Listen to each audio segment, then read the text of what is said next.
Ici Sevens, Le H. United TV, back on the building, les gars, et Là, c'est chaud, là. c'est chaud. Ouais, là, c'est un... C'est chaud dès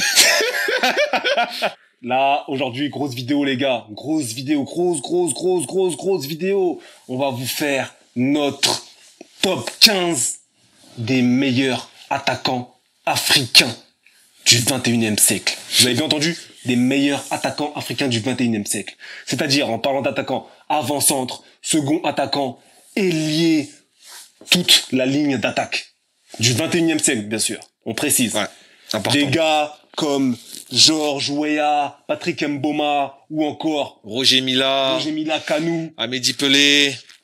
Non, ils sont pas dans la liste. Pas dans la liste. Parce que c'est le 20e siècle. C'est le tout 20e simplement. siècle. Même si certains ont fini leur carrière pendant le 21e siècle, ça compte pas pour nous. Kanou est l'exception. 2 ballons d'or dans les années 90. Gros attaquant, mais on peut pas le mettre parce que son prime, c'est le 20e. Je pense qu'on s'est compris quand même. Vous êtes assez intelligents, on s'est compris.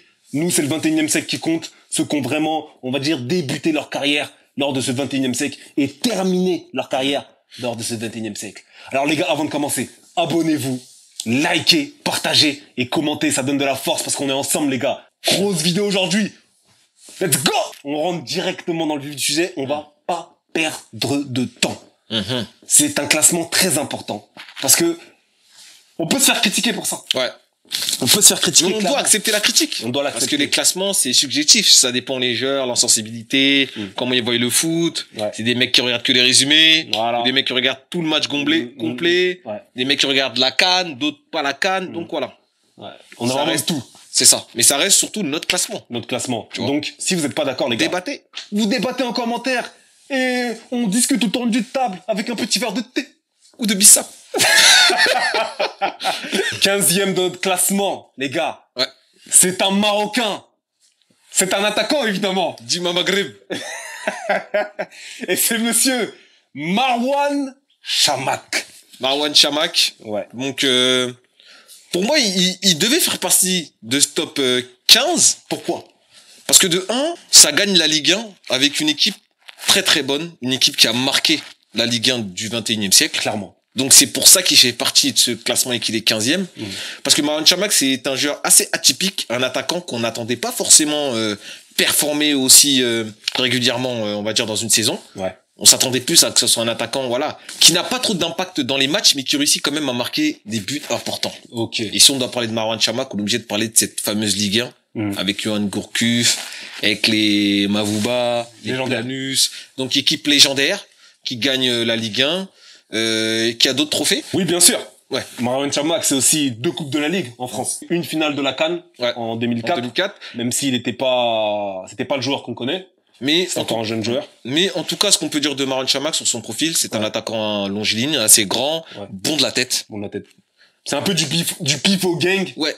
Technique un peu plus. Voilà, pivot gang un peu plus, technique un peu plus, mobile, pas très rapide mais mobile, qui arrive à marquer de superbes buts. On se souvient de gros buts de Marwan Chamakh avec Bordeaux, même avec Arsenal, tu vois. Son point fort, c'est vraiment, on va dire, son intelligence de jeu, parce qu'il c'est un attaquant qui savait faire des passes. Voilà, c'est ça. Mais surtout sa tête. Sa tête. Il avait un jeu de tête très exceptionnel. bon, très bon au niveau du jeu de tête et peut pas être plus haut parce que n'a pas duré longtemps. Son transfert à Arsenal est un peu bizarre. Ouais, c'est un semi-échec, faut le dire. Semi-échec, mais vas-y. Même un échec. Un échec. On va le dire. Ouais, un échec parce que normalement à cette période-là, Arsenal gagnait beaucoup de cups et il est pas tombé sur la bonne phase en fait, Arsenal, tu vois. Mais pour moi, il était à mentionner parce que c'est un attaquant, franchement, qu'on se souviendra quand même. On se souviendra de Marwan Chamakh, évidemment, avec cette coupe au gel légendaire. Ouais. Marwan Chamakh leur a marqué nos esprits, surtout dans les téléfoot à l'ancienne. Ouais. Merci Chamakh. Merci pour tout ça. Merci. Et on rappelle que ça a été le meilleur joueur africain de Ligue 1 en saison 2009. Prochain joueur de notre liste. 14e. Le 14e, évidemment, le H, on doit monter en level. Ouais. Si on descend, c'est que c'est pas bon. Et le 14e, c'est qui? Je vais vous le dire, ses origines. C'est un Algérien. Al Jazeera.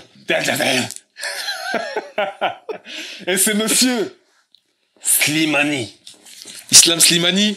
Exact. Attaquant atypique lui aussi. Encore. On reste dans des attaquants atypiques au Maghreb. Mais grand buteur.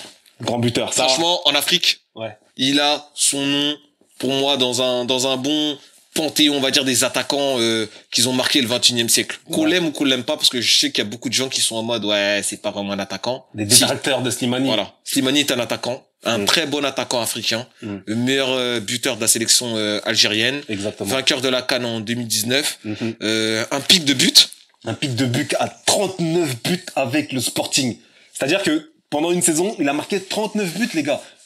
Ça, c'est des stats dignes des meilleurs attaquants du monde. Ah oui, ça c'est des stats d'une bonne saison de Wayne Rooney ou d'une excellente saison de Wayne Rooney, tu vois, sans faire la comparaison. Et même Wayne Rooney avait du mal à atteindre ces saisons-là. C'est ça. Après, pas le même championnat, pas la même concurrence, voilà. Mais c'est à signaler. Lui aussi, pas très rapide, buteur né. Ouais. Pivot gang, lui aussi. Pivot gang, instant du but, peut mettre des buts un peu de partout, sauvage quand il joue. J'aime bien ce genre d'attaquant, pas la Luis Suarez, mais voilà, un peu rageur. Ouais. Lent, mais comme t'as dit, pivot gang, bon de la tête, c'est marqué dans les moments importants. Ouais, c'est vrai. On se souvient de son but, finale de la CAN. Le but est contré, mais bon. Ouais. Ça reste un but. Ça reste un but et puis voilà. Ouais. Et c'est un grand voyageur surtout. Il a joué à Lyon, Monaco, Newcastle, au Brésil, Leicester. Il a joué partout. Brest. Et pourquoi il est dans ce top 15 aussi? Déjà, vainqueur de la CAN. Pic de saison à 39 buts. On sait qu'il n'y a pas beaucoup d'attaquants africains qui l'ont fait. Et surtout, plus de 220 buts dans toute sa carrière. Exactement. Et ça, c'est à signaler. Pour moi, c'est un très bon point pour Islam Slimani. 225 exactement le H. C'est ça. 225 buts en toute carrière confondue. Ouais. C'est à signaler. C'est à signaler et surtout à le faire. Tout le monde qui surtout à le faire. Longévité qui fait partie aussi du top 15. Exactement. Donc, Islam Slimani, 14e. Bien joué, mon gars. 13e position. Et là, on monte encore. Les gars, n'oubliez pas de lâcher des commentaires si vous n'êtes pas d'accord. Et même si vous êtes d'accord, vous lâchez des commentaires. On veut savoir vraiment ce que vous pensez de tout ça. Parce que là, c'est chaud, les gars. C'est hot. Et le 13e, c'est monsieur Gervinho. Gervinho l'Ivoirien. Ivoirien, Fouka, on connaît coupé décalé. On les connaît, les habitants de Babi. Mais bon, on va rester sur le foot. Gervinho, joueur assez intéressant. Joueur de côté. Contrairement aux deux autres. Ailier pur, rapide, dribble, vitesse, savait marquer des buts. Ça va en donner. Aussi bon en passe. On va dire sa qualité, c'est ça. Rapide, vitesse, et bon passeur, peut marquer des buts, tu vois. Un exploseur de défense. Un exploseur de défense. Le problème de Gervinho, c'est que des fois, quand ça marche pas, ça marche pas. Et de deux, c'est un joueur qui arrive pas à rester dans un club, tu vois. Il reste 2 ans, il se barre. 2 ans, il se barre. 2 ans, il se barre. Tu vois. Et c'est peut-être ça qui fait que il a pas marqué autant de buts, qu'il a pas fait la carrière qu'il aurait pu faire. Après, il a quand même du bon palmarès. Il a un bon palmarès. Gervinho, quand même, c'est une Ligue 1. Faut pas oublier. Ligue 1 légendaire avec le fameux Lille de Eden Hazard, Aubragna, on connaît la liste. Il a aussi une Coupe de France, cette saison-là, parce qu'ils ont fait le doublé. Ouais, doublé. C'est ça. Il a une CAN. Même s'il a une finale perdue, il a quand même une CAN. Et surtout, il a aussi gagné un championnat turc. En fin de carrière, mais il a quand même gagné un championnat turc. En tout cas, il a été élu meilleur joueur africain de Ligue 1 en 2010-2011. 2 fois consécutif. Meilleur passeur en Italie en 2014. Co-meilleur passeur avec la légende Francesco Totti. À signaler. Franchement, c'est à signaler. Donc, pour tout ça, même si je pense que Chamakh et Slimani ont plus d'impact dans leur pays, au niveau d'attaque et au niveau on va dire, de l'influence qu'ils ont, Gervinho n'est pas un joueur à sous-estimer. Gervinho a quand même gagné Ligue 1, il a quand même fait des choses en Italie, fait des choses aussi en Angleterre, fait des choses aussi en France. Donc voilà, ça fait quand même 3 championnats où il a quand même été bon. Pic de but. C'est 21 pour Gervinho. 21 sur 2 saisons plus, les 2 saisons qu'il fait à Lille. D'affilée. Donc voilà, pour moi, il est au-dessus par rapport au palmarès de Slimani et Chamakh. Même si c'est pas exactement le même poste. C'est pas le même poste, mais ça reste quand même, comme on a dit, c'est toute la ligne. Et moi, je les mets au-dessus des deux par rapport à tout ce que je viens d'indiquer. Ok, on est à la moitié du classement, les gars. Dites-nous en commentaire ce que vous en pensez. Car aujourd'hui, petit rappel, on va faire que de 15 à 11. Et oui, les gars, vidéo en 3 parties. 12e de la liste. C'est bientôt fini le H pour aujourd'hui, pour cette liste du jour. Yes. Mais le 12e, je pense que les gens ne sont pas forcément prêts pour cette personne. Il y aura beaucoup de polémiques, si on peut le dire, sur ce joueur, mais comme on a dit. Logiquement, un vrai suiveur de football, il validera. il validera, mais il peut être quand même sur un truc de contre-argument. Mais bon, parlons de ce jeu. C'est subjectif. C'est ça. 12e position, Monsieur Salomon Kalou. Encore un coupé décalé, Fouka, on connaît. C'est la fête. C'est la fête en Côte d'Ivoire. Mais franchement, Salomon Kalou, niveau style de jeu, c'est un joueur aussi atypique, je trouve, moi. Assez complet, quand même. Assez complet, je trouve. Techniquement bon. Vitesse bon. Physique, il peut tenir. Je pense que lui, le problème, c'est mental. Tu penses? Ouais. C'est un joueur qui a gagné trop tôt. Je pense dans sa carrière. Ce qui fait que, vas-y, à la fin, il s'est dit, je suis en roue libre. Je pense que tu viens de signaler un truc. Je fais pas le mec parce que c'est mon gars, le H. Mais il vient de signaler un truc de ouf, les gars. J'ai jamais pensé à ça, en fait. Ce gars-là a gagné trop tôt. Et je pense qu'il s'est très vite lassé de cette win, en fait. C'est ça. Il a gagné trop tôt. Il a gagné quand il avait moins de 28 ans, 29 ans. Je pense qu'il avait déjà gagné ce que d'autres joueurs auraient voulu gagner pour toute leur carrière, tu vois. Ce qui fait que la fin de carrière, ou même la carrière en général, peut être tronquée par certains trucs, on veut dire, il est surcoté et tout. Mais Salomon Kalou, quand même, ça reste un très bon joueur africain. Et ce qui fait qu'il est à cette place-là, c'est son palmarès.